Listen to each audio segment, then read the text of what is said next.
Hey, welcome to Vance Tried It. Today, we're going to make some $1 million fudge. This recipe was made famous by the First Lady, Mamie Eisenhower. And I don't know if she's the one that first came up with this recipe for $1 million fudge, but she certainly made it famous when the President, Dwight D. Eisenhower, was telling everybody about how much he loved her $1 million fudge. And this is pretty close to the recipe that she used right there in the White House when she was making $1 million fudge. So let's get started. We have our pan heating up here. We're going to put in there 2 tablespoons of butter. We're going to let this melt down. And while this is melting down, I'll tell you what, would you go ahead and go down into the comment section? Let me know, what is your favorite candy? Is it fudge? My wife makes this stuff called tiger butter. It's peanut buttery and chocolatey, and it is delicious. It's hard to beat a good peanut brittle. There are so many good candies. Buckeyes are delicious. I love those.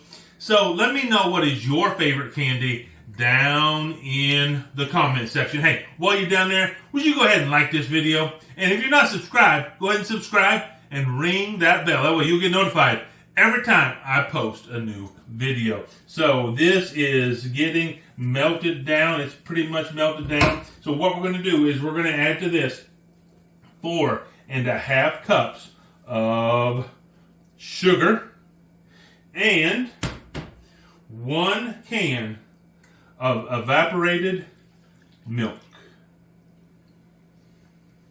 So we're going to put this all in here and we're going to let it come to a boil, and we're going to let this all just dissolve together, and basically we're going to be making a delicious syrup.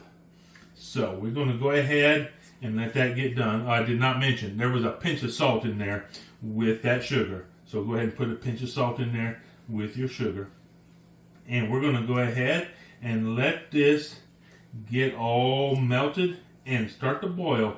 And when this starts to boil, we're going to get back to you and I'm going to fill you in on what the next step is.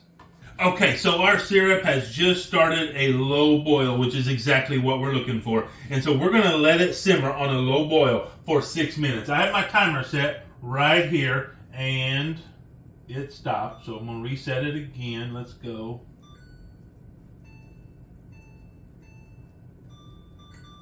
And 6 minutes, and we're going to turn it down as necessary, and we're going to keep this stirred up the entire time for 6 minutes. Get your stirring arm ready, because we're just going to be stirring this as it's simmering the entire 6 minutes. Make sure you get your temperature turned down low. We want it to be doing a soft boil, but we don't want it to be doing a super rolling boil. And so just go ahead and turn your temperature down. If you need to turn it up a little bit at a time, turn it up a little bit at a time.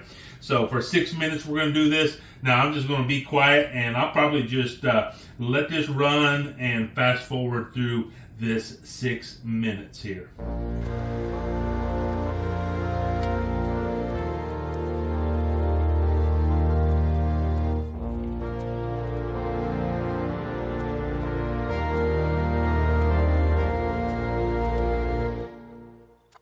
So as we come to the end of our 6 minutes, let me just give you a little bit of history background on this recipe. So Dwight Eisenhower was the President of the United States for most of the 1950s. He was elected in 1952, and so he took office in 53 and served until 61 and served 2 terms.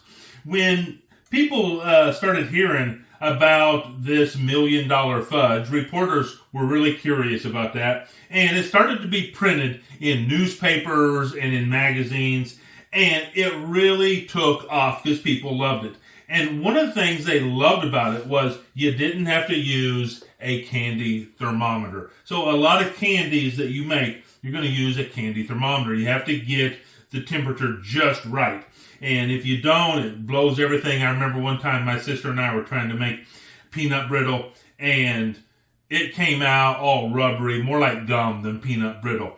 It's just not the easiest thing to do. But what people loved about this recipe was there was no thermometer. It was all based on the time that it took. So you didn't have to try and figure out and get it to just the right temperature. Just had to bring it to a low boil and let it cook for that 6 minutes. And so that's what happened, and people just fell in love with this recipe. And then, as time passed, it just kind of fell out of favor, as a lot of things do.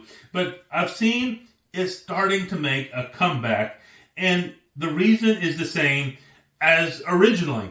It is just so simple to make. You don't have to worry about that candy thermometer. It's simple. It has simple ingredients, and it is so decadent and rich and good. So that is the great thing about this. We're about 2 seconds left here, and so there goes our timer right now. Now what we're going to do is we're going to take this off the heat. I have about a teaspoon of vanilla. We're going to stir that in real quick. And then I have 2 cups of marshmallows. I have 12 ounces of semi-sweet chocolate chips. And I have 15 ounces of Hershey's milk chocolate. And I'm going to stir this all up in here until this all just melts together. Let me see if I can get this timer turned off.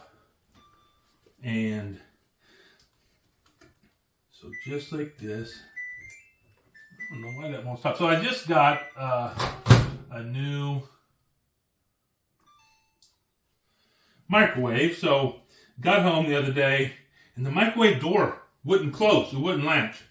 And so got that replaced. So we have a new microwave. So I don't have it quite all figured out. That was just, in fact, yesterday. It got put in yesterday. So still figuring out all the details on the microwave. I've used it once and it seemed to work great. But as far as the timer and all that stuff, I don't have it all figured out.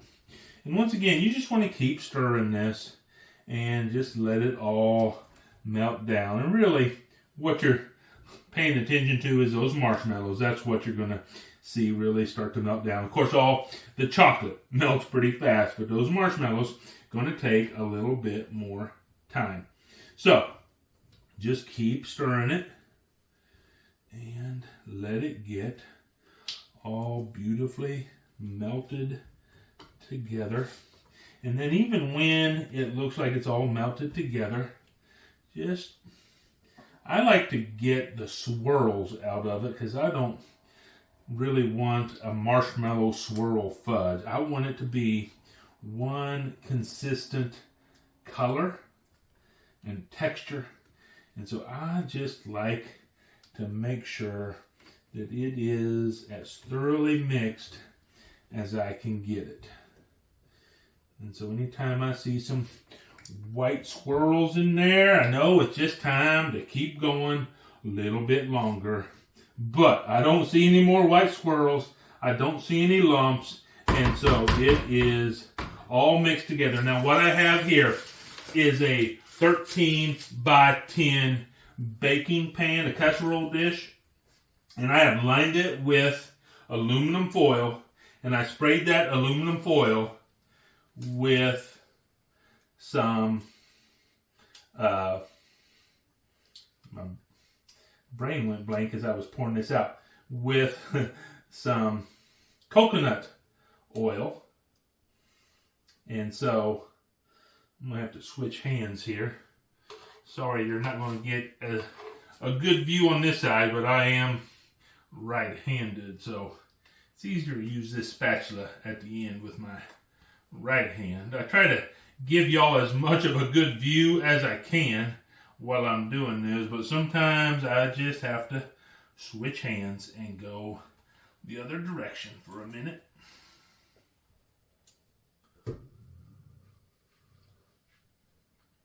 Just like that. Let's see. There's some up on that edge. Some right there. You know how I am. I just want to get as much out of here as I can. Just like that. Whew. Yeah, see, now I'm making a mess. You know I'm cooking now because I'm making a mess. All right, so we got it all in there, about as much as I think I can get. Now we're just going to smooth it down into our dish. And you're really just wanting to get it even on here so that when you start to cut it up into your pieces of fudge, they're pretty consistent in size.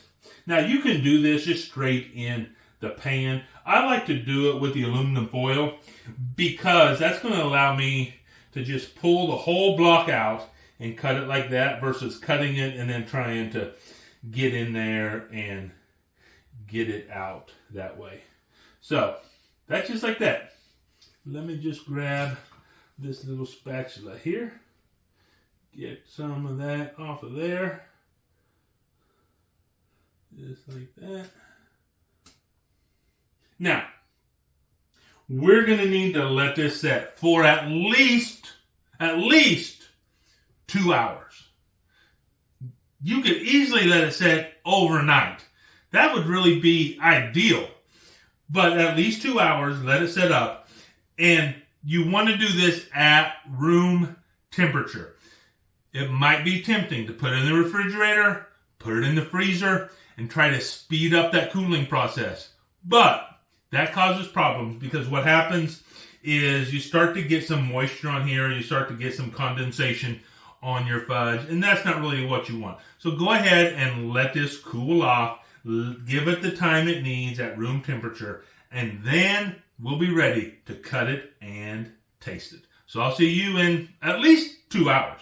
Okay, so our fudge has cooled off, and so what we're going to do now is we're just going to cut us a little piece of this fudge and give it a taste. So we'll just cut this corner right here, and you can see just how well that is set up. Oh, smells wonderful, looks wonderful, but let's see how it tastes.